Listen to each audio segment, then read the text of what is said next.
জান্নাত আল্লাহর পক্ষ থেকে মুমিনদের জন্য এমন একটি নিয়ামত যা কোনো চক্ষু কখনো দেখেনি, কোনো কান কখনো শ্রবণ করেনি, এমনকি কোনো মানুষের পক্ষে কল্পনা করাও সম্ভব হবে না।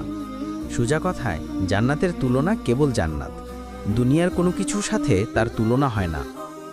এই ভিডিওতে আমরা কোরআনের আলোকে সেই জান্নাতের বর্ণনা শুনব, যার দৃশ্যগুলো শক্তিশালী এআই দ্বারা তৈরি, যা কেবল বোঝার সুবিধার্থে প্রতীকী রূপে ব্যবহার করা হবে।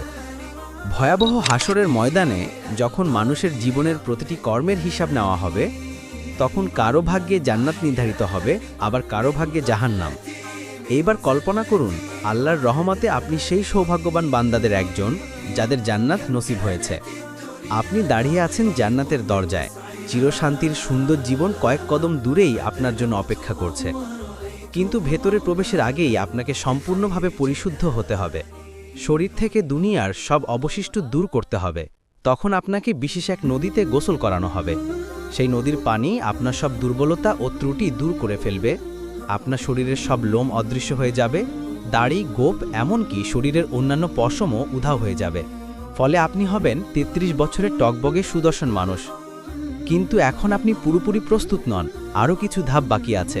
অতঃপর আপনার জন্য প্রস্তুত করা বিশেষ এক ঝর্ণা থেকে আপনি পানি পান করবেন।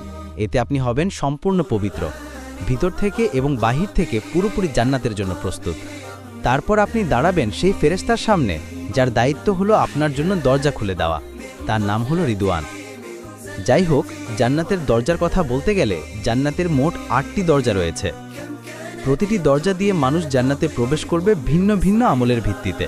আপনি কোন দরজা দিয়ে প্রবেশ করবেন তা নির্ভর করবে আপনার আমল ও এই দুনিয়ায় আপনি কেমন জীবন কাটিয়েছেন তার উপর।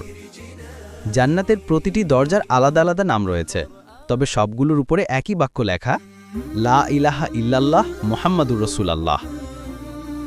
যারা দুনিয়াতে নিয়মিত নামাজ আদায় করেছে তারা প্রবেশ করবে সালাত নামক দরজা দিয়ে।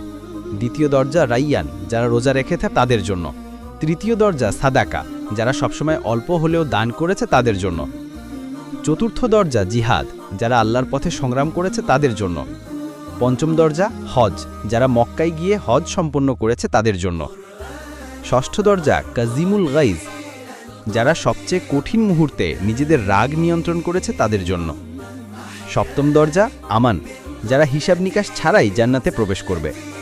আর অষ্টম দরজা জিকির, যাদের হৃদয় সর্বদা আল্লাহর স্মরণ ছিল, এই দরজা তাদের জন্য।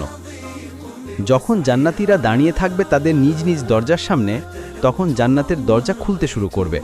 তখন আপনি অনুভব করবেন এক মিষ্টি উষ্ণ বাতাস আপনার মুখে লাগছে, এমন বাতাস আপনি কখনো অনুভব করেননি। তারপর সেই সুবাস এমন যা আপনার আত্মাকে ছুঁয়ে যায়, এত সুন্দর, এত অনন্য যা আপনি প্রায় মুছেই যাবেন। দুনিয়ার সবচেয়ে উৎকৃষ্ট সুগন্ধের সঙ্গেও যার তুলনা চলে না।